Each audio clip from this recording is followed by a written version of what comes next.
Yes, this was something that was reported in the secular news, in the British news actually, and just shall I get my slides here? Um, yes, there we are. Uh,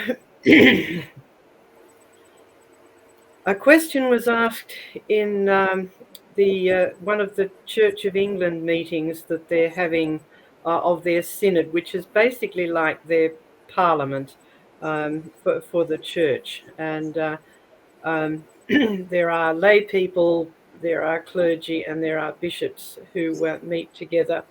And this, excuse me, where they work out sort of policy and statements and things like that of the Church of England. And this lay member of the synod got up, and because this is an issue that's been bubbling along over the last few years, and asked this question: just what is the Church of England's definition of a woman? Right, nice, straightforward question. And one of the bishops got up, and this was the answer. There is no official definition which reflects the fact that until fairly recently, definitions of this kind were thought to be self-evident, as reflected in the marriage liturgy. Now, by the marriage liturgy, they mean the ceremony, the marriage ceremony that's in the official prayer book of the Church of England, and you can go and read that in any of the prayer books. And there's no attempt there to actually define what is a man or a woman. It just says that it just refers to the man says this, the woman says this, and no one asks any questions. So it's it should be self-evident. Now, this isn't the first time that some prominent people have been asked this question and have failed. Even this year, there was a question to some politicians, and this is a headline that was in the Telegraph back in March of this year, and this is their exact headline: "What is a woman? Labor frontbenchers don't seem to be sure." Now, the interesting thing is that the two Labor frontbenchers they were referring to were both women.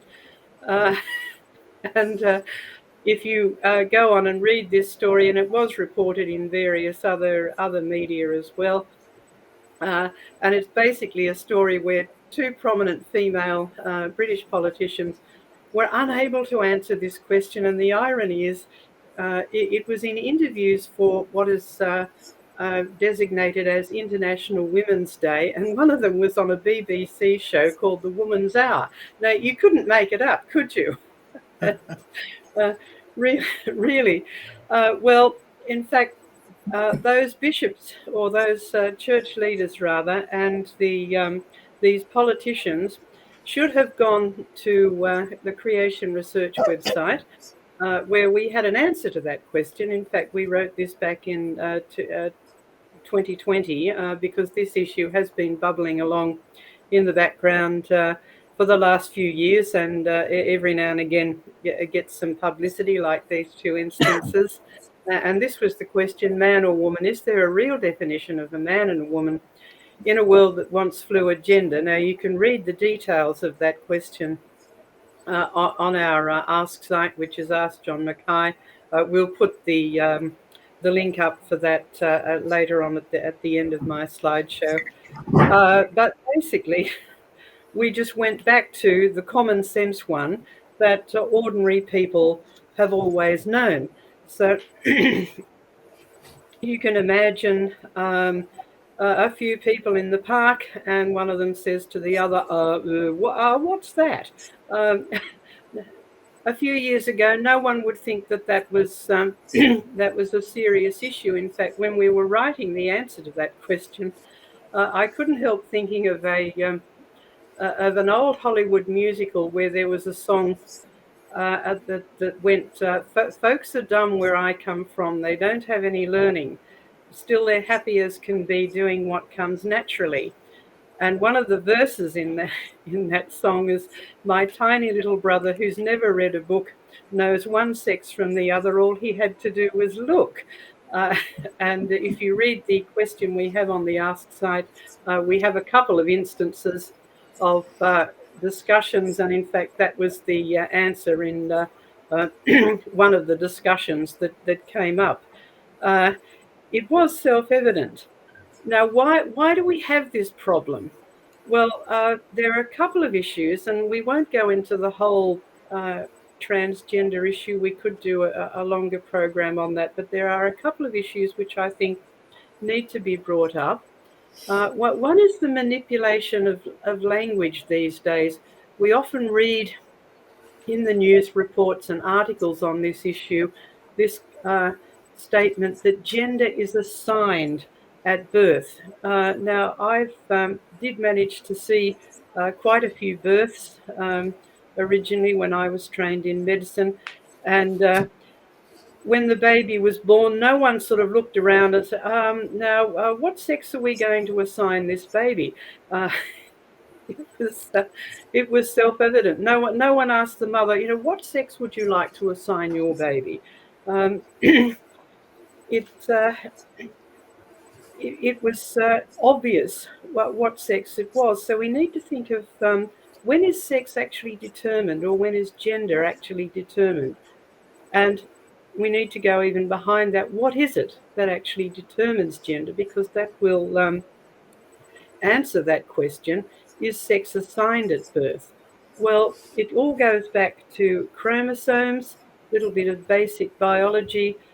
DNA, which is your genetic code, is encoded on long, long strings of a molecule which has to be wound up and packaged whenever a cell is going to divide, so that it doesn't get all tangled up and the information is preserved. So when a cell is going to divide, all of the DNA gets tightly wound up, and by a very, very careful, clever design process, and packaged into a series of structures called chromosomes.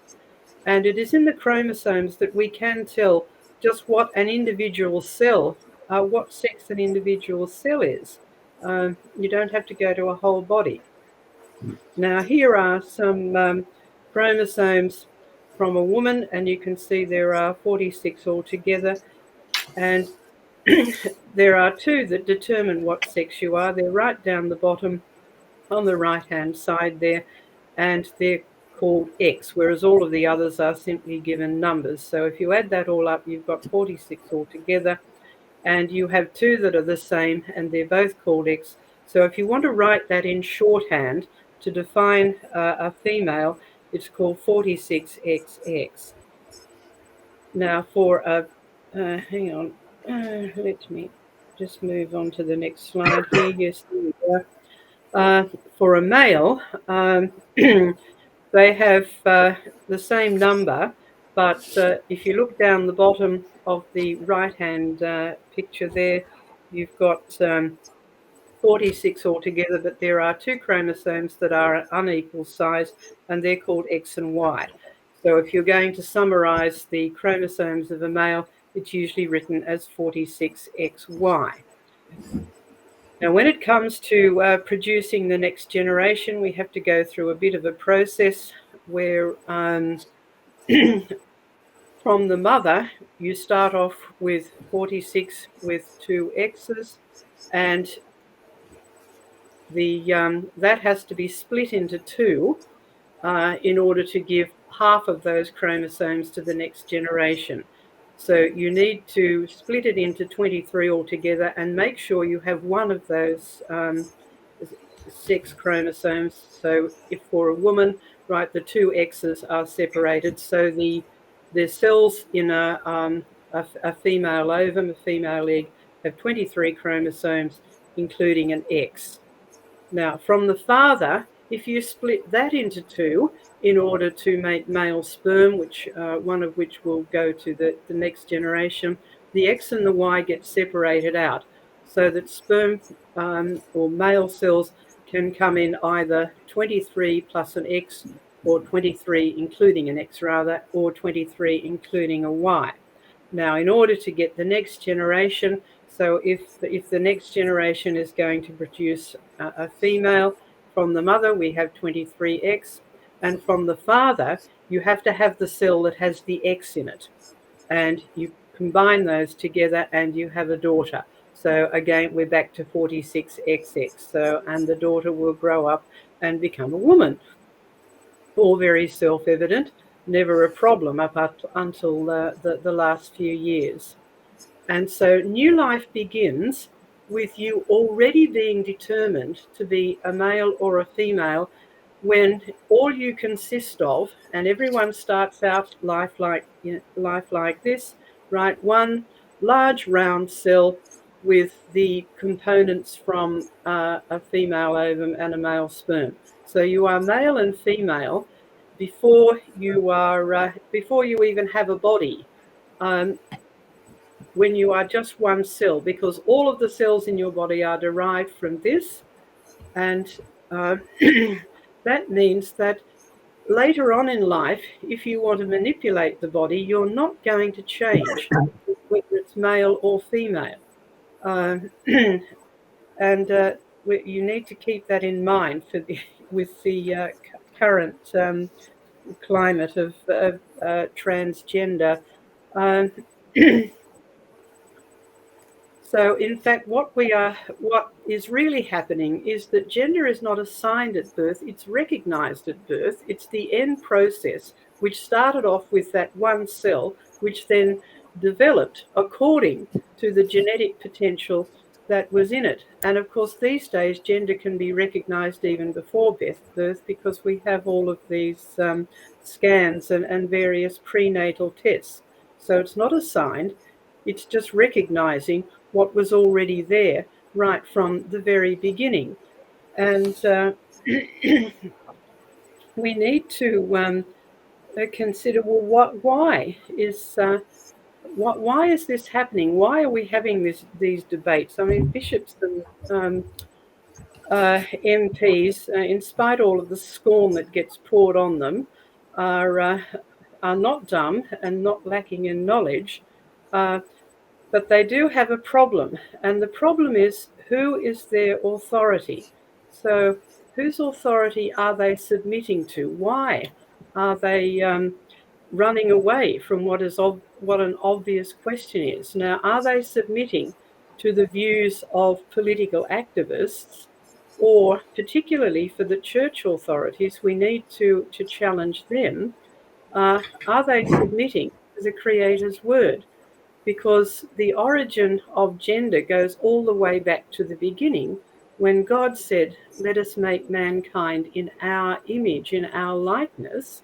So God created mankind in his own image, and then it states very clearly, male and female, he created them. It goes back to the beginning. You have to go back to the Creator's word, and that's the challenge that the Anglican Church is trying to avoid at the moment, and they need to they need to seriously take up that challenge and decide: are they going to submit to the world, or are they going to submit to the Creator's word?